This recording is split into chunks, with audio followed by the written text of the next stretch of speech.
DPP LSM Pelangi Bengkulu, melaporkan Kejaksaan Negeri Seluma, kepada Jaksa Agung Muda Bidang Pengawasan, Kejaksaan Agung Republik Indonesia, karena hingga saat ini tidak memproses pihak, yang disebut terlibat di belakang Cucu Wibowo, Kabid Pengadaan dan Pemberhentian BKPSDM, yang terjaring operasi tangkap tangan, atau OTT dugaan pungli kepada ratusan P3K nakes, Dinas Kesehatan, Senin, 10 April 2023 lalu.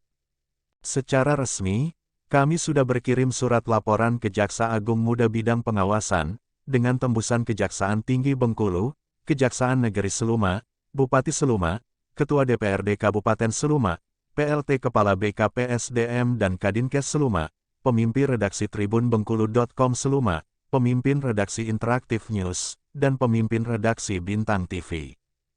Kami minta, Jaksa Agung Muda Bidang Pengawasan, memerintahkan Kejaksaan Negeri Seluma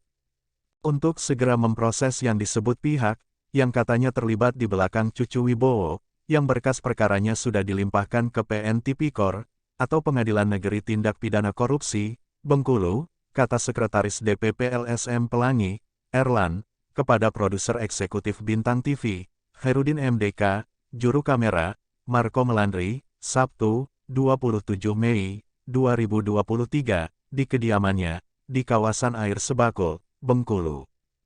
Yang menyebut ada pihak terlibat di belakang Cucu Wibowo, adalah Kepala Kejaksaan Negeri Seluma sendiri, Wuryadi Paramita, melalui Kasih Intel, Andi Setiawan, sebagaimana diberitakan berbagai media online, termasuk Bintang TV.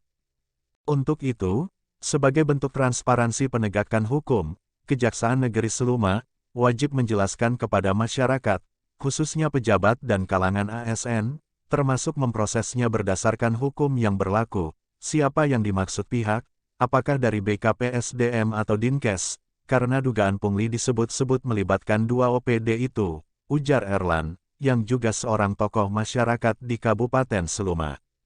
Jika tidak, sangat mungkin akan menjadi pembenaran persepsi negatif yang berkembang di masyarakat, bahwa proses hukum dugaan pungli P3K nakes, Tebang Pilih, dan Cucu Wibowo, dijadikan sebagai tumbal. Itu pertimbangan LSM Pelangi, meminta Jaksa Agung Muda Pengawasan, memerintahkan Kejaksaan Negeri Seluma, segera memproses yang disebut pihak dan terlibat di belakang Cucu Wibowo, siapapun orangnya, apapun jabatannya, dan siapapun bikingnya, tegas dia. Menjawab pertanyaan, siapa kira-kira yang disebut pihak dan terlibat di belakang Cucu Wibowo, menurut Erlan, karena Cucu Wibowo seorang pejabat ASN, secara logika, diyakini memiliki jabatan dan kekuasaan lebih tinggi. Kalau jabatannya hanya sebatas kasih, atau kepala seksi, apalagi hanya staf, sangat mustahil, yang disebut pihak berada di belakang Cucu Wibowo, yang notabene seorang kabid, atau kepala bidang, pastilah ada di depan Cucu Wibowo, tuturnya. Seperti diketahui, dalam surat kepada Jaksa Agung Muda Bidang Pengawasan, LSM Pelangi menyebutkan, berdasarkan penjelasan Kajari Seluma, melalui Kasih Intel, sebagaimana diberitakan beberapa media, bahwa berdasarkan pengembangan OTT terhadap ASN BKPSDM Kabupaten Seluma, terkait dugaan pungli SKP 3 Tenaga Kesehatan Dinas Kesehatan Kabupaten Seluma, ditemukan ada fakta baru. Dari 25 saksi yang diperiksa, dipastikan ada tersangka baru, yang terlibat dalam perkara tersebut. Bahwa, berdasarkan keterangan para saksi, meski pungli kepada 193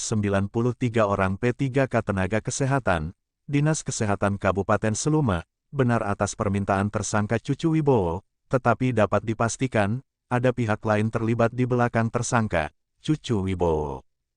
Pada bagian lain surat, dijelaskan, pra atau sebelum dilakukan pungutan uang kepada 193 P3K Tenaga Kesehatan, Dinas Kesehatan Kabupaten Seluma, setidaknya ada 24 perwakilan, atas nama 193 P3K Tenaga Kesehatan, dari Dinas Kesehatan Kabupaten Seluma, dan Puskesmas se-Kabupaten Seluma, yang dikumpulkan di Kota Bengkulu, untuk menentukan pungutan uang sebesar Rp300.000 per orang. Tanpa berniat mengabaikan asas praduga tak bersalah, dengan adanya rekayasa pertemuan, dengan 24 perwakilan P3K, di Kota Bengkulu, bukan di Seluma, diduga pungutan uang sebesar Rp300.000 per orang, oleh Kabid Pengadaan dan Pemberhentian BKPSDM, dapat dikategorikan merupakan kerjasama antara BKPSDM dengan Dinas Kesehatan secara institusi, dengan terstruktur, sistematis dan masif, jelas Erlan. Dari Studio Bintang TV Bengkulu, Edi Santoso dan juru kamera Marco Melandri melaporkan.